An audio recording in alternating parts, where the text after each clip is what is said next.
안녕하세요, 일렉트로캠입니다. 오늘은 테슬라의 자율주행 옵션 FSD에 대해서 한번 이야기를 해보려고 하는데요. 제가 이걸 왜 이야기하려고 하냐면요, 참 좀 아쉬운 면인데 이게 다 테슬라의 경쟁 상대가 없어서 일어나는 일입니다. 하루빨리 이게 좀 경쟁 상대들이 나와서 배터리 제조사들의 그런 어떤 서플라이 체인들, 여러가지 이런 것들이 다각화돼서 서로 이렇게 경쟁돼서 좀 좋은 시장이 형성됐으면 좋겠는데, 워낙 테슬라 혼자 뛰다 보니까 좀 안타까운 이야기를 할 수밖에 없겠습니다. 제가 어제 이메일을 하나 봤습니다. 이제 제 차가 이 트래픽 라이트 스탑 사인 컨트롤이 이제 해당된다. 그러니까 업데이트 이제 가능하다. 근데 너는 이제 FSD를 구매하지 않았으니까 이번에 구매하면 이번에 이런 업데이트 다 받을 수 있으니까 구매를 이제 추천한다, 뭐 이런 구매를 종용하는 이메일입니다.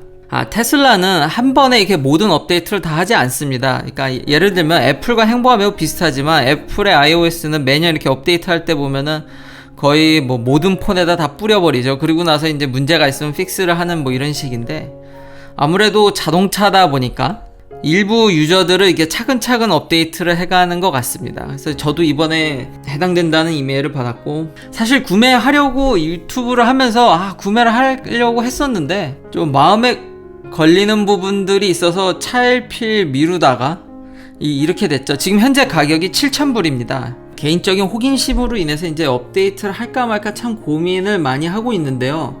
사실 이게 7,000불의 값어치를 하는지는 저는 잘 모르겠습니다.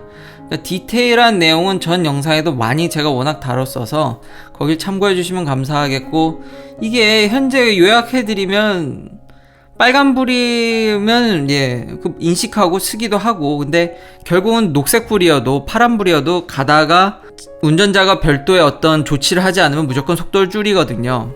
그리고 여러가지 에러들이 많이 리포트가 되고 있고요.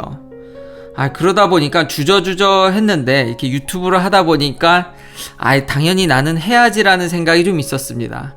그러다가 하다가 이렇게 미뤄지게 됐는데, 이게 더 큰 문제들이 있는데요. 물론 저는 제 모델 3를 매우 만족하고 오래 보유할 생각이긴 하지만 사람 일이라는 건 모르기 때문에, 첫 번째로 이 차를 제가 만약 테슬라에 팔게 되면은, 지금 포럼에 그런 글들이 참 많이 올라오는데 제가 지불한 7,000불을 인정받지 못합니다. 그러니까 이건 미국에만 지금 현재 해당돼서 한국은 어떨지 모르겠는데, 풀 셀프 드라이빙 옵션을 만약에 차를 구매할 때 구매하지 않고 저같이 나중에 이렇게 소프트웨어 옵션으로 하게 될 경우, 나중에 제가 차를 테슬라에 다시 되팔면은 테슬라는 이것을 별도의 밸류를 쳐주지 않습니다. 그래서 포럼에서 이 정도는 쳐줘야 되지 않겠냐, 뭐 감가상각이 되면은 똑같이 이 옵션에 대해서도 뭐 20% 감가상각이 된다면 이 정도는 해줘야 되지 않냐, 뭐 이런 얘기들이 있는데, 절대 현재 지금 중론이 테슬라는 FSD를 나중에 구매한 사람들에 있어서는 마치 차에 블랙박스를 달았다고 해야 될까요?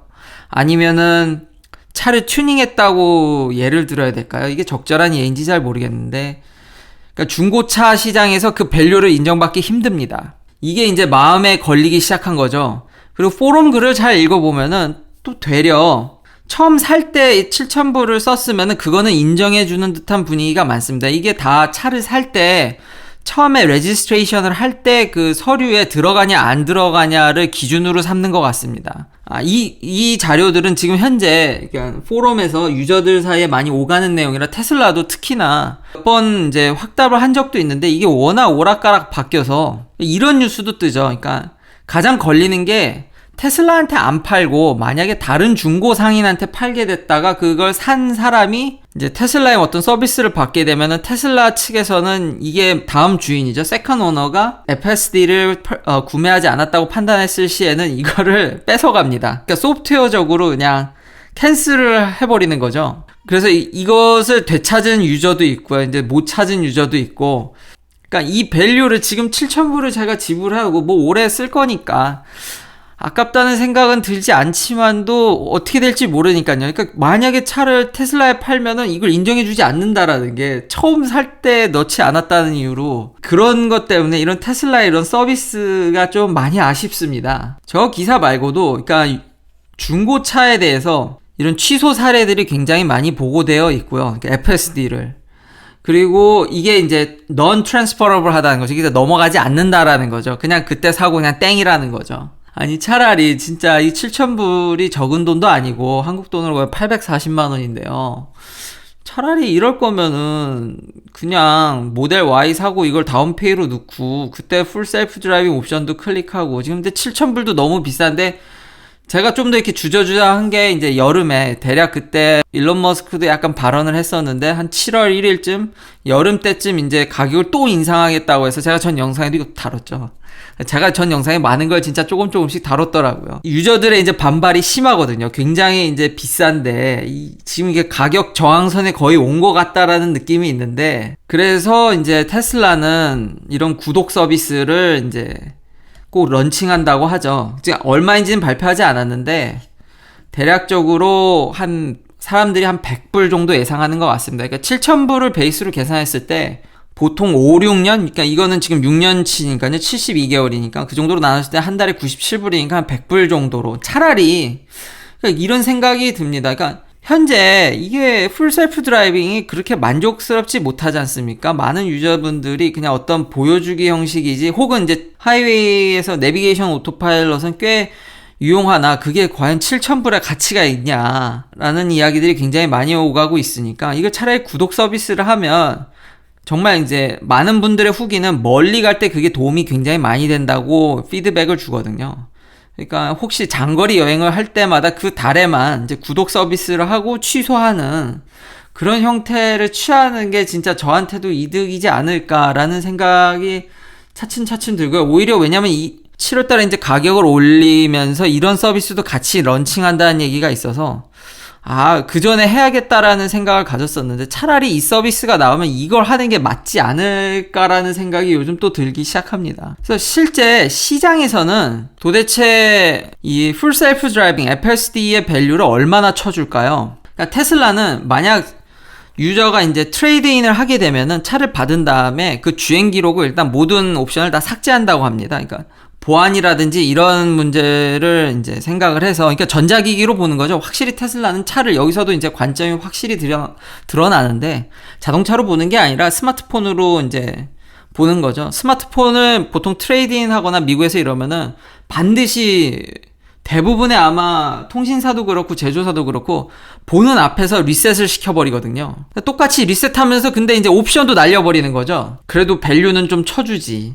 캘리 블루북이라고 미국에서 좀 중고차 표준으로 좀 유명한데 요즘은 이것도 아주 신뢰하긴 쉽지 않습니다. 요즘 100% 신뢰할 수 있는 정보는 없습니다. 그러니까 소비자가 다양한 정보를 얻어서 취사 선택을 해야지 완벽하게 뭘 제시해주는 것은 요즘 없습니다. 왜냐하면 캘리 블루북도 많이 기업 간 거래가 있다라는 얘기들이 있어서요. 여튼 그래도 기준점을 어느 정도 제시한다는 것에 저는 밸류를 두고 있습니다. 없는 것보다는 어떤 가격을 판단할 때 이런 기준점이 있어야 판단하기 쉬우니까요.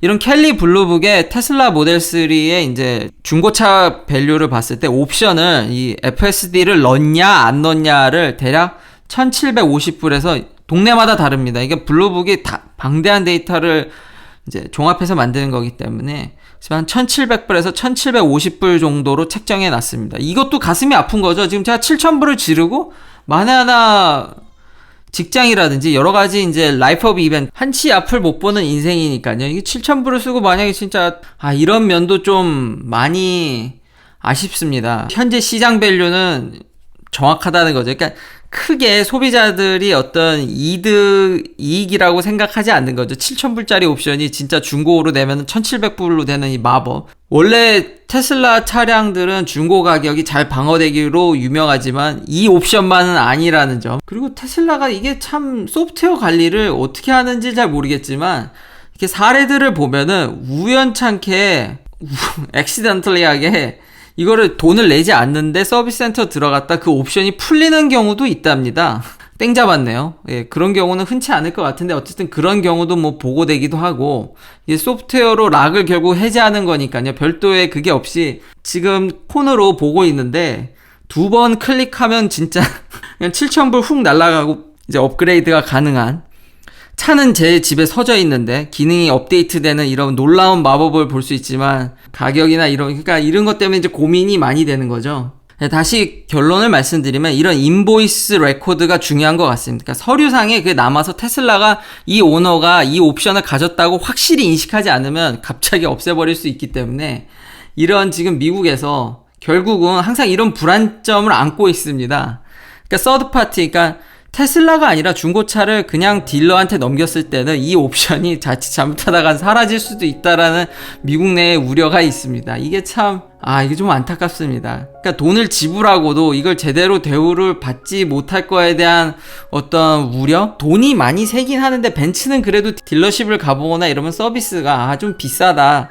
좀 이렇지만 그래도 뭔가 이제 소비자가 그래도 대우를 받긴 받는구나라는 생각을 하는데 이런 부분들은 조금 아쉽습니다. 시청해주셔서 감사합니다. 구독, 좋아요 부탁드립니다. 내일도 테슬라 관련 이야기들로 찾아뵙겠습니다.